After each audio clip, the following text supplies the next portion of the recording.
Down in Cancun, the UN is having another climate summit, global warming summit. Our official climatologist, Dr. Roy Spencer, is there.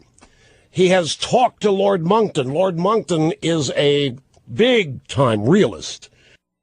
Denier. There is no man-made global warming. There might not be any global warming, period. He has seen, Lord Monckton has seen the draft version of the final agreement to come out of this summit. And Obama is selling us out. Obama, the U.S. delegation has agreed to as much as a 1.5% of GDP transfer of wealth every year to the United Nations. This, of course, above and beyond the dues that we pay. And this has always been the objective. Fleece the United States. This is just the starting number, 1.5%. This is all being done behind closed doors. Lord Monckton says that the wording of the agreement is in bureaucratese. It's such terms as capacity building by the UN means forming more bureaucracies. Mere mortals reading it don't see anything alarming. Lord Monckton does. Where all the money will go to help climate change is not explicitly spelled out, so it doesn't have to go to climate change. We're just going to fork over 1.5% of our GDP, which we don't have the money. You talk about where are we going to get the revenue to pay for this? Where are we going to get the revenue to send 1.5% of our GDP? 1.5% of our GDP to the UN. So it's starting. I don't know if there's going to be a congressional vote on this. This is one of the things that many Obama supporters are urging him to do by executive fiat. Also, the Democrats have now offered a budget. David Obey has offered a budget which will freeze all cabinet levels. And it will freeze elements of congressional spending. The real purpose, because it's unconscionable. This is a pure political moment. They have not submitted a budget. They didn't want to deal with a budget prior to the election. They didn't want voters to find out what they were all about as far as spending, tax increases, and all that are concerned. What they're really doing by submitting this budget, they're trying to head off Republicans at the pass.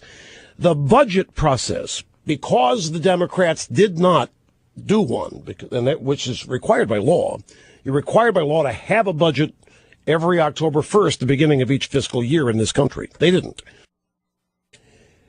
The Republican effort to repeal Obamacare will take place as the budget is written and put together. It is there that bills to defund. And what will happen is there will be an overall piece of legislation to repeal all of health care. It'll pass the House. It won't pass the Senate. But even if it did, send it up to Obama and make him defend it. He'll veto it. There's not the votes to override. When that happens, and I would do it repeatedly, I would make the Democrats defend this in the Senate every day, every week. I would send a full repeal bill up there. At the same time, use the budget process, because by law there has to be one. Use the budget process to include the defunding of elements of health care. Get started with it. Now, the Democrats know that this is a distinct possibility. This is how the Republicans could do this. It's like the Democrats are doing now. They're putting all budget matters in one piece of legislation. And that's not how budgets get put together, normally.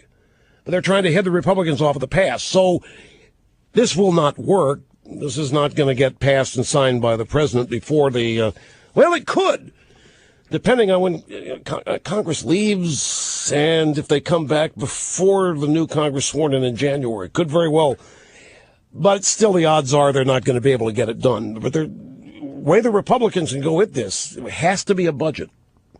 Make Obama veto elements of the budget, because elements of the budget will have legislation to defund parts of health care. This is what I would do, were I running the show on Capitol Hill for Republicans. Now, this could lead to a government shutdown because Obama's going to keep vetoing all this. He'll veto every budget resolution that comes up there that contains anything that defunds his precious health care, which could lead to a government shutdown. If it did, we'd win it this time. Because we got the cavalry coming in January. We're going to have an entirely different, entirely new makeup in the House of Representatives. Leadership is going to be the same, but we're going to have some new people in there. Tea Party type people, rock solid conservatives who will be unafraid to go out to cameras and microphones and explain honestly and fully what's going on and why. And they will be explaining to people, I'm just doing what I was sent here to do.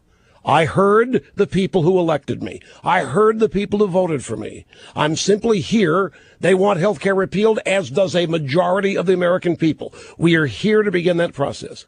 That's all it's going to take. Now, Republican leadership in the House and Senate is going to be squeamish about this. My prediction.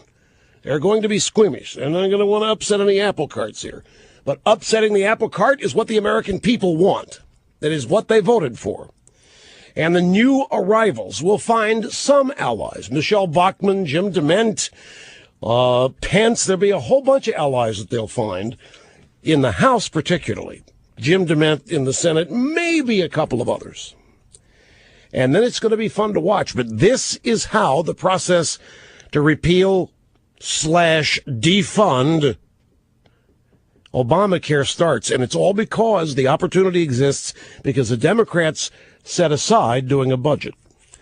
A lot of people wanted to know in my email last night, why didn't the Democrats use reconciliation? I mean, they were going to use 51 votes. Why didn't they use reconciliation to oppose the tax deal in the Senate? Why was Obama's up there complaining and moaning? He couldn't get the Democrats in the Senate. He couldn't get Republicans in the Senate to go along with his view of things. People say, why didn't he do reconciliation? Because there's not a budget. So you live by the trick and you die by it. In this case, the Democrats couldn't use budget reconciliation because there's no budget. We're running on temporary spending bills to keep the government going. I think the most recent one has us funded through December 17th. But there's no budget, so there's nothing to reconcile. They would have, had they passed a budget, if they had to go to reconciliation, just like they were prepared to with health care, they would have done so. They were unable.